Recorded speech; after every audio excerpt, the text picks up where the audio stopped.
Sir এই অঙ্কটা একবার দেখুন না। এই অঙ্কটা? এটা কখন অঙ্ক হলো? না না না না না, টাইম পাবে, এটা আমি বলে দেবো না তোমাকে। না স্যার প্লিজ একবার দেখুন না। না না, এই অঙ্কটা এবার কোনো কথাই শুনবো না আমি। তুমি একটা ব্রিলিয়েন্ট স্টুডেন্ট, এই অঙ্কটা তুমি আটকে যাচ্ছ। স্যার প্লিজ একবার দেখে দিন। আচ্ছা ঠিক আছে, দাও। আচ্ছা দেখো না, অঙ্কগুলো এইভাবে করতে হবে, অঙ্কগুলো। কিন্তু স্যার অ্যান্সার তো মেলেনি এখানে। কি বলছো, অ্যান্সার মেলেনি? দেখি বইটা।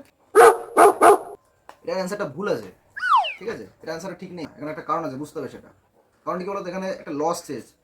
লস চেয়েছে মানে কি, চিহ্নটা তাহলে তোমার মাইনাসে আসবে। আর পার্সেন্টেজ বের করতে বলেছে, তাহলে এখানে ফ্র্যাকশন একটা বের করতে হবে, দেখতে পাচ্ছ? তাহলে মাইনাস আর ফ্র্যাকশন দুটোই আমার বেরিয়েছে। সুতরাং আমার অঙ্কটা ঠিক, বইয়ের উত্তরটা ভুল দেওয়া আছে। বুঝতে পেরেছো? আচ্ছা স্যার কখন বুঝবো যে বইতে ভুল দিয়েছে উত্তর বা কোনটা ঠিক দিয়েছে, বাহ, কিভাবে এটা বুঝবো? এটা একটা ভালো কোশ্চেন করেছো। দেখো, এটা তুমি যতই ভালো পড়াশোনা করো, দিনভর অঙ্কনে পড়ে থাকো, তুমি এখন বুঝবে না। বড় হবে, ভালো করে পড়াশোনা করবে, চাকরি বাকরির চেষ্টা করো, যখন দেখবে চাকরি পাচ্ছ না, টিউশন করাচ্ছ, অঙ্ক করা থেকে দেখবে তোমার উত্তরটা মিলছে না, তখন বুঝবে বইতে উত্তর ভুল, তোমার উত্তরটা ঠিক। বুঝতে পেরেছো?